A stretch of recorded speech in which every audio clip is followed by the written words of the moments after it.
Broadcasting from occupied territories or the flea media, it's the Reality Dysfunction podcast. A space where a diverse group of brown folk from across the nation explore the political experiences and social future of our Xicano Latino community. Control the narrative. Resist the dysfunction. Hey everyone, this is Dr. Ernesto Morales back for another episode of the Reality Dysfunction. This week, we're going to talk about the fallout from the siege at the U.S. Capitol, where all of the patriots ransacked and pillaged the citadel of democracy and managed to pee and poop in the hallways at the same time. So that's a that's a nice Allegedly. crowd of people. Yeah, we're going to take them home to meet mom. All right, Alex.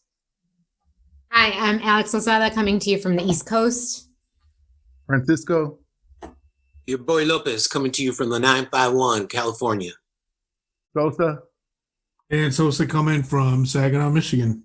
Carlos Hernandez. Carlos Hernandez coming from San Antonio, Texas. And Cecilia. Cecilia Olvera, Southeast Michigan. All right. So we watched the carnage last week. We've seen the political fallout over the past week. Where are we at? And I guess, the question that I would put to all of you is, how does this continue to apply or impact the Xicano Latino community in the United States?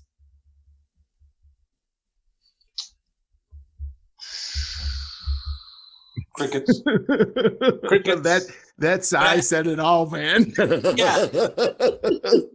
Where to begin? We haven't been blamed for it yet, at least not that I've seen. Interesting, isn't it? It is. It's interesting. Yeah. The news today, I don't know if you guys saw it, was that some of the congressmen that, Congress people that supported didn't support counting the electoral college votes, actually gave tours to some of the rioters the day before, almost like a reconnaissance tour prior to what happened Wednesday. If so, that's a pretty serious accusation to say that they toured the building with the intent of doing what they did. I don't think there's a question about that. I know in Oregon, the state house in Oregon, there was a video going out there, and you clearly see the video of where one of the lawmakers, one of the representatives for Oregon, he's literally going out, and he leaves the door open. And as soon as he opens the door, they start coming in, right? People start coming in. Now you tell me, is that procedure that when you're leaving a federal building, you just let whoever is coming in, you just leave the door open for them? I have no doubt that's there's definitely there's an inside. I mean, the police are infiltrated, right? I think that's the bigger story, The police are infiltrated by white supremacists. The FBI have been warning about this. What can we expect? And I think from the facial recognition and from those that have been arrested, they've found people who are ex-military, police from around the country, right? Children of elected officials, and it's really amazing that these people are coming in there and storming the Capitol and thinking they can do whatever they want. I know, it's crazy. It's crazy. One of the things. Go ahead. Go ahead, Cecilia. I do have a question, Dan. Do any of those legislators overlap with those who are now denouncing Donald Trump? What do you mean? I've just been on Twitter lately, and I see a lot of people now who have been staunch, Donald Trump supporters, congressmen and senators who are now denouncing him as an authoritarian dictator, which has been interesting. I don't think that any of the people that are being targeted as, possible accomplices have come out and done that. I think there's some people who originally, said that they were going to vote for, that they were going to vote to oppose Biden's victory in the Electoral College, and then they ended up not doing that because of the events of that day of last Wednesday, February 6th. I think that the point that Francisco brought out is a super important one in terms of thinking through how these forces that are supposedly there to quote unquote protect us are divided, right? Because now what you have is a bunch of FBI people and police people who actually aren't white supremacists, right? I mean, they may be cops, but they're not like white supremacists who are like running around the country arresting all of these people, where the other half of these police forces were like leaving the door open for these guys to storm into the Capitol, So I think that one of the things that is really important for us in the Chicano Latino community to really take from this is that white people are not monolithic in their beliefs or their ideas, right? That there are, there are white people who, are not racist. They are not, white supremacists. Well, I don't know if they're not white supremacists, but they're not racist. I think that saying that any of us are not white supremacists, that's a whole nother conversation. One that is a lot longer than I think the one we're having today. But they're going to find these guys because they believe in America, right? Well, no, they don't believe in America. They believe in America, right? And so the difference, I think there is important. And I think it's important for us to see that too, because it goes back to the election. And you think about all these people who are like Latinos for Trump, and it's like, oh, how could they do this, right? Well, I mean, is that really a question that we need to ask ourselves when these guys are running through the Capitol, wiping poop on the walls? I don't think so. Yeah, I think it does. I think it does highlight the again the contradictions. Like I think there's a lot of like the federal law enforcement, they're obligated now to do, in essence, their job. And I do think that they are it's going to pain them, because once they start digging deep into these Trump supporters, they're going to find a pretty good representation of law enforcement, of ex-military, of guys and women who have sympathies to themselves. And so it's going to be interesting to me to see how vigorous they carry out their job. I think you're right, man. There are those who are like, no, we're law and order, we're by the book, and so if you break the law, I don't care, we're coming for you. I've met enough people who really do believe that. So they're going to be like, we're going to arrest these guys. We're going to get them. But I know there's also going to be a whole group of them that they're going to do it. It's like, well, I'm going to do my job, but I'm going to really hate doing it because this guy is a sheriff from so-and-so or whatever, And so it's interesting to me how they're going to navigate that, and how, part of the problem is this got out of hand because they police people differently. And, like we're talking about the double standard in treatment, how the protesters were treated. And that's true. But there's even a deeper double standard, which is, there was a truck parked with Molotov cocktails. There was guys who had pipe bombs and all this stuff. I'm like, dude, if those had been people of color, if that had been BLM, they wouldn't have even gotten near there, because they would have been totally infiltrated by law enforcement agents. They would have gotten their doors kicked in at 3:00 that day, 3:00 in the morning. Like, for them to act like there was this. What they would have done is they would have bombed an entire neighborhood like they did in Philadelphia. Yeah, in Philadelphia, exactly. Yeah. And it would have been where like every third member is a law enforcement, undercover law enforcement. But apparently they had no insight to what these guys. Well, apparently it's coming out that that's not true. That the FBI knew quite a bit of what was going on. That's a good point. That's a good point. And the question that I ask is the truth really going to come out?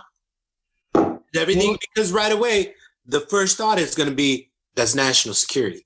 We can't let that cat out. It's national security.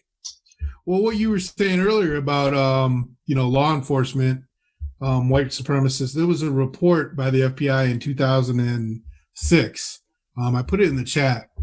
So in 2006, the FBI put out a bulletin that said that white supremacist groups were infiltrating police departments to kind of, for reconnaissance, to find out when they were going to be arrested and infiltrated, to keep them from being arrested and infiltrated.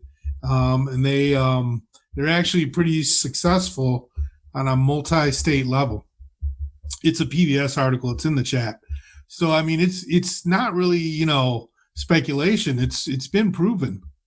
They purposely did that, which, hey, I guess that's smart on their behalf. But I think it had a lot to do with what happened last week. Well, in all of the news articles that I've been reading, this is the thing, is that I think it's really important to listen to the way that people talk about what it is that they're doing, right? And so one of the main things that the FBI is trying to do right now is they're trying to determine if it was a coordinated attack or if it was sort of like this, this mass outpouring of rage or whatever. Because the thing is, and I'll bet anybody who's listening to this $20, that in the end, what they're going to say was that they've determined that it wasn't a coordinated attack, right? Because if it is a coordinated attack, then what that means is that there's an organized group of individuals in this country with an intentional violent agenda to overthrow the United States government, right? And so this is where that infiltration really comes in. I mean, sure, the infiltration affects us personally on individual level, like when we're on the street and we're stopped by police officers, or, we go to the grocery store like I do around here, and you're surrounded by freaking 3%ers who got, a 9 on their hip and, their AK in the middle of their gun rack in their truck or whatever. I mean, that shit's not intimidating, right? But the point being, though, is that if they determined that it was a coordinated attack, right, then that takes it out of the individual realm, out of the individual reality. It's not about what Ernesto Todd Morales thinks about it anymore. It is about how it affects millions of people.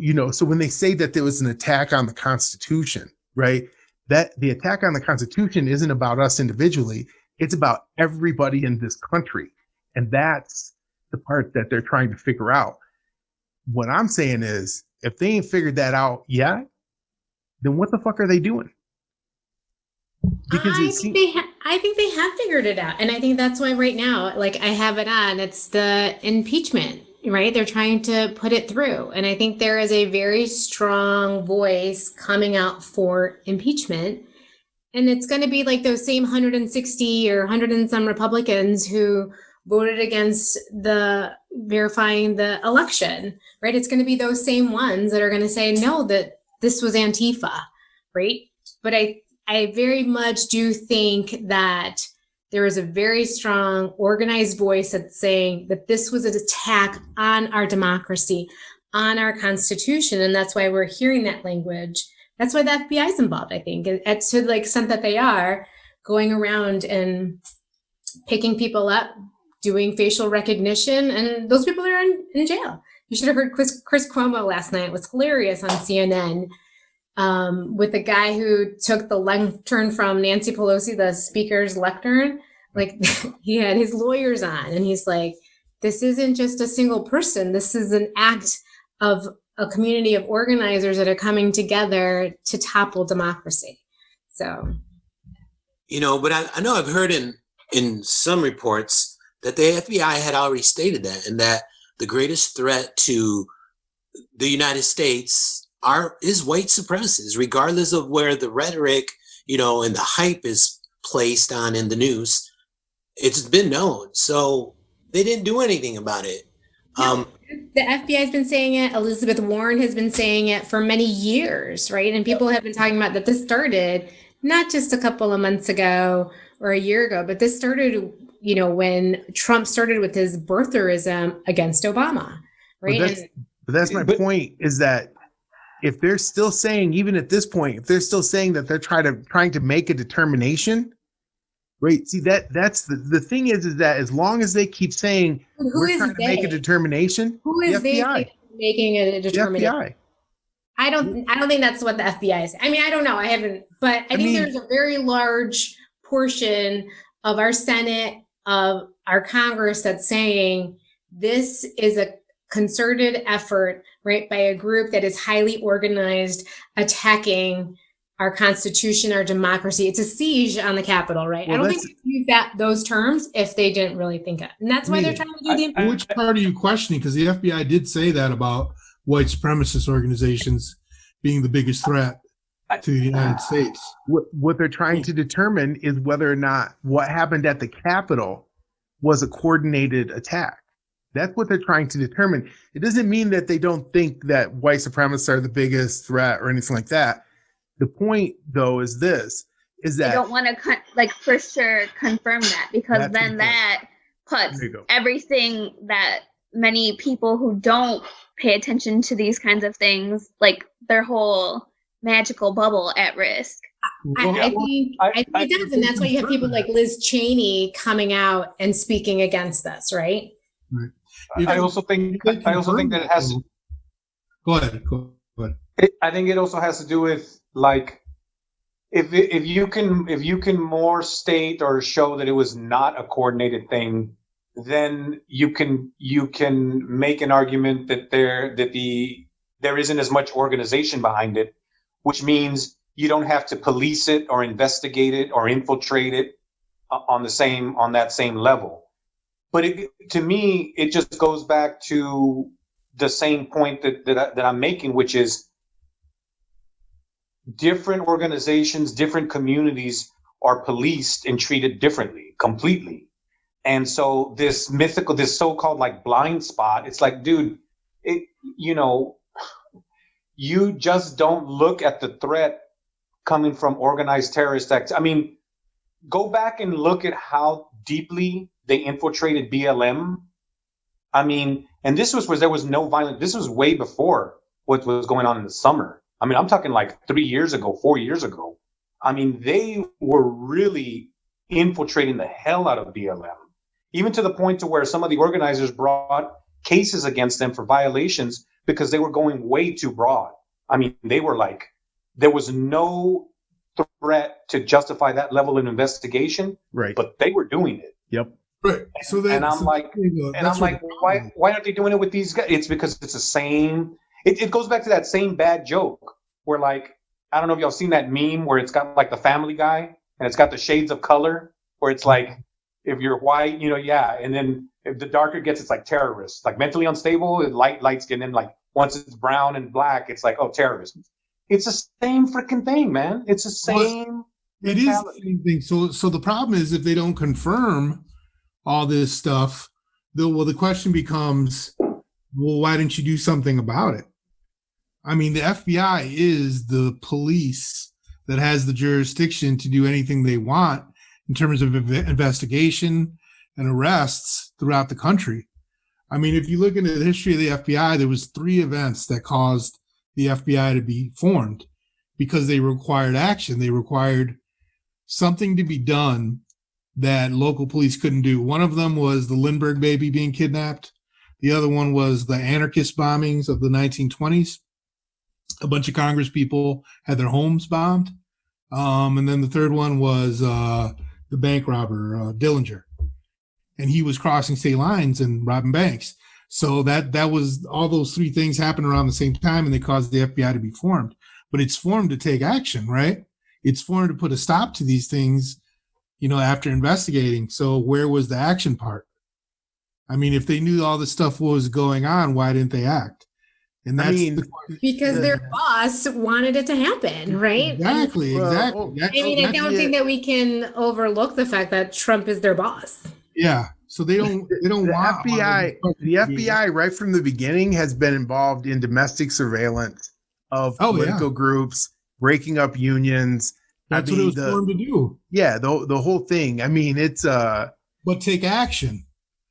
But yeah, I mean, we definitely don't have to sit here and argue like that contradictions run all through this. You know, it didn't ask a lot of like conservative, what's the word I'm looking for?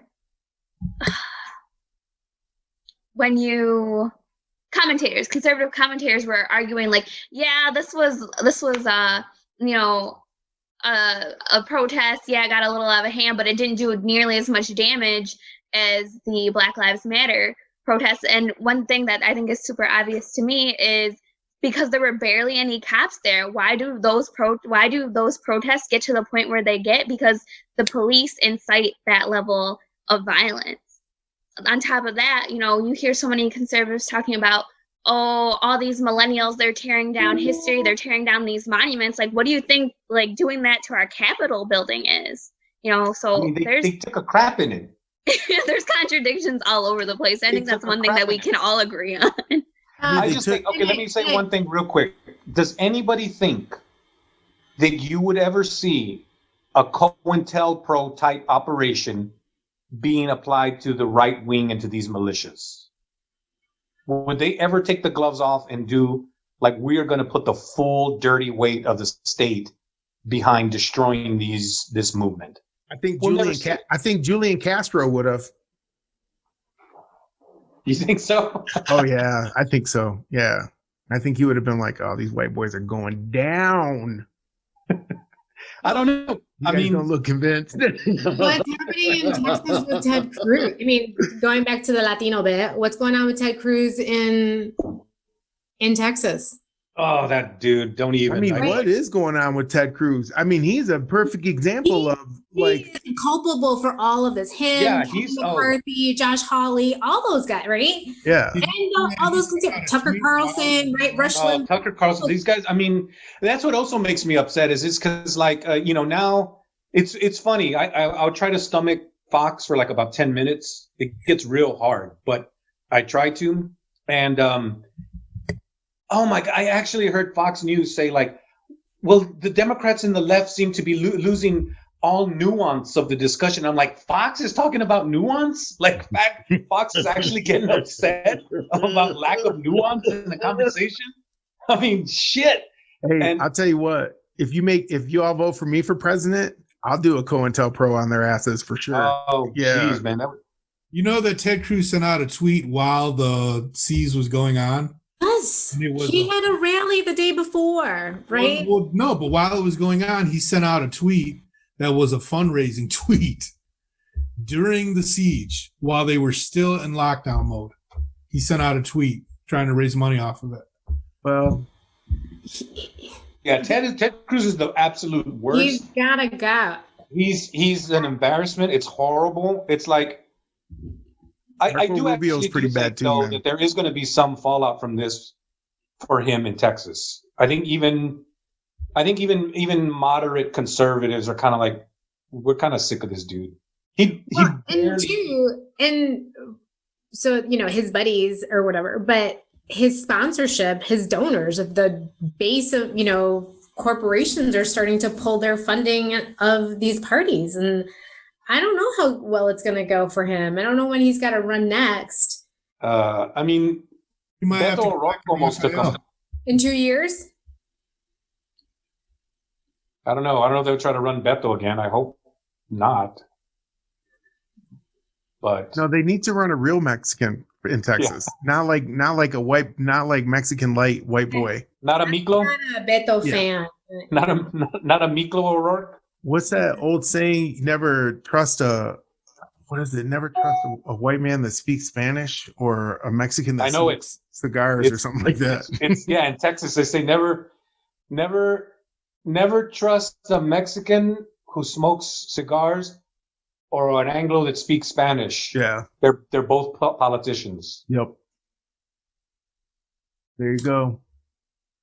So I don't know, but Cruz has got to go. He's got to go. I mean, I think all these guys are going to go. You know, the thing about it is that before they do, though, they'll have the opportunity to pass another round of surveillance laws that they'll say are directed towards right-wing organizations, but in the end will be applied to further tamping down on the left, quote unquote, in the United States, or, third party positions that are taken up by people of color in the United States. These laws aren't going to be applied to white people. Beyond like the marching and, the right to gather. But I think it's really going to go in that digital space where we're talking about facial recognition, surveillance, as you said, Todd. What we do over our internet, what we do over Wi-Fi, that's all going to continue to be collected. But now it's just going to be, instead of, being targeted by Amazon, on the next facial wash I use, it's going to be given to our local police departments as well as federal, state level. Yeah, I mentioned that I watched Fox, and I actually couldn't believe that they were saying something that I'm like, shit, they're actually right. I think they're right on that. And one of the guys was going off on, he was saying how, they're moving very fast for this type of legislation, and it's inevitably going to be used to curtail freedoms on digital, and they're going to use it to monitor. And of course, he was blaming all of the left. That's the left agenda. And I'm like, no, it's these people's agenda and they scare your constituents with Muslims, and now they're scaring us with the extreme right wing. It's like, if the goal is to surveil everybody, and I am amazed at how fast they're moving. I mean, if you think about, the purpose of law is to protect the state, right? I mean, that's really what the law does, is it protects the state, which is one of the reasons why, the state reserves for itself certain rights, right? Like, it reserves the right to take life, to incarcerate people, to do all those things. I mean, we are prohibited by law as individuals from doing that. So when these laws get passed, right, they're not for our protection. They're never really for our protection. Our protection might be like a byproduct of the law to some extent, but what they actually are is a response to the threat of the sovereignty, the integrity of the sovereignty of the state. And I think that the same way that 9/11 was perceived as a threat to the integrity of the sovereignty of the United States, I think that what we're going to see here is going to be even more dramatic in some ways, in terms of like the rules that they come up with, right? I don't think that many people are going to go to prison for what happened on February 6th. I think that they're going to grab a couple of them off the street. They're going to slap them around, send them to prison for a couple of years, and that'll be it. But I think that the free reign that's been given, right, to lawmakers, and I don't just mean Republican lawmakers, I mean Democratic lawmakers too, because they're going to vote for these bills also, right? Let's not make any mistake about that. When after 9/11 and all those laws got passed, there was one person, Barbara Jordan, who voted against all of those things, right? She voted against sending troops to Afghanistan. She voted against, these surveillance bills like the Patriot Act and these other laws that got passed at that time. And, everybody was all up on her about, that was un-American and all this other kind of stuff.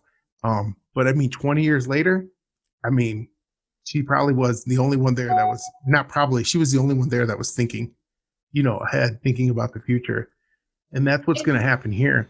I think the majority will, but I do put some hope into some of the newer people that have been elected: Raphael Warnock, Rashida Tlaib, Cori Bush, AOC. And I think for right now, I think it's going to be, but I don't think it's going to be for that much longer.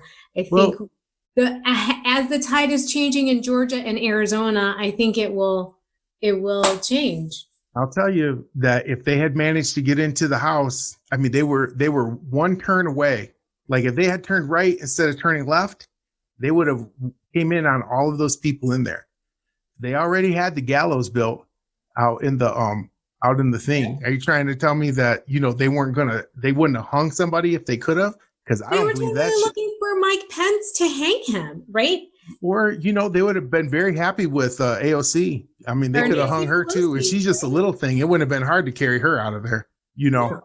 I mean, they haven't said it, but supposedly, like, I'm real curious to hear what this FBI is saying, because they say that they have proof, or there's a shocking degree to what the real intentions were. Like, they've uncovered, I don't know if they've uncovered some kind of, where it was much more organized, and they were actually their goal was much worse. And I don't doubt that. And I think we need to get, like, not caught up in, like, false binaries, because within this, I don't think it was spontaneous, but I think once you had a mob going, then you had the more organized elements within the mob. that's right. Right. So, like, under the cover of the mob, That's right. you got the guys who really got the agenda, and they fan out and start doing what they're supposed to be doing. Every great That's heist what I think movie. happened. Every great heist movie starts exactly the same way, man. It's called misdirection, right? Yeah. And then all these people running around, they don't know what the fuck they're doing. They're just breaking shit, partying, having a good time. And there's 5 guys in there that their whole purpose in being there is murderous mayhem, man. Yeah. Yep. That's why you had all those military special ops people, right, running around in there. Yep. Trump and his people. Yeah. In Next time Dudes they with won't zip fail. ties. Right? What are you taking zip ties for? Yeah, when I heard about the zip Everything in ties, a I was tent, like, damn. right? And then Trump, his kids in the tent watching it all unfold, right? And they're like tailgating, watching. Now that's bougie. That's bougie, right? That's motherfucking bougie right there. Where you're the big boss, and you just unleash your hordes, and you just sit back and sip tea while they're fucking all out there killing each other. That's the medieval crazy, shit man. right there. And my main concern is all the focus on Trump. And this is much bigger than Trump. Yep. This goes beyond Trump, and it started before Trump. Yep. When we look at the rhetoric, I think one of the pioneers with them was maybe Rush Limbaugh, right? I mean, he didn't need the net. He was on the airwaves. And I see some of the presidents outside of the United States. One that spoke out already was from Mexico, AMLO. He was against the censorship, and he's saying, is this going to occur to me? And when we talk about the state of how does that impact us Chicanos, us Latinos within the United States, where do we get most of our news from? There you go. Right. And that's part of what it's going. I think that's really one of the, agendas is to cut off a lot of the communication that already exists between communities. You don't need Fox. You don't need NBC. You don't need Univision, Yeah. Yeah. I mean, actually, to Francisco's point, our community is the largest user of online news in this country. More percentage-wise, even more people in our community than any other community in this country get their news directly from their phone. From their phone, not even from like a computer or anything like that. They get it from their phone. Yep, that's who we are. I know that's me too. These days. Yep. So, no, I think this is serious. I think that the other thing that it really shows is that, we have to get serious about our own politics in our community, man, because these guys are they're on a different tip. They're thinking about how to keep power, right? We're thinking in our communities about how it is that we build up power, political power, here at the end of 500 years of like colonization, exploitation, genocide. I mean, it's just a whole different thing. I mean, so when we get all, I think, caught up with these, white politicians and all the stuff that they're talking about, I mean, what's really happening is that they're having, as we have said on this or talked about on this podcast many times, they're having an internal war with each other about which side of the white folks is going to be in charge, right? That's what this is about. And I think that, this is a really good opportunity for us to really just sort of sit back and say, okay, am I going to like take sides between these white people, or am I going to go over here and try to like talk to my own people and be like, this is what we got to do to get organized. This is the kind of politics that we need. That's what I think. Yep. Ditto.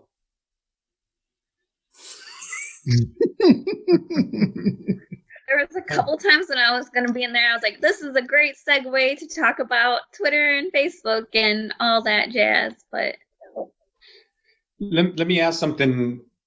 Do y'all think that come inauguration, okay, first, do y'all think there's going to be some violence during the inauguration? Yes. Throughout the country? Yes. Maybe not, okay, but maybe not. DC. Okay, but what about the country? Yes. Okay. Yeah. I don't think that there's enough federal law enforcement to go around to every capital as it's, these white nationalists have called for. But I do hear right in DC that they're all saying, like the mayor, a bunch of other elected officials are saying, don't come here. Just don't come, right? Don't come for inauguration. Because you're going to get the boot. I think anybody that tries to act a fool in Washington is going to get the boot. Yeah. And I mean, they're calling in National Guard, right? And I was watching something and someone said, this looks like people are being deployed to like Afghanistan or something like that. This doesn't seem like they're being deployed in our own country, right? And so we're at the point where this country has to deploy their own military troops to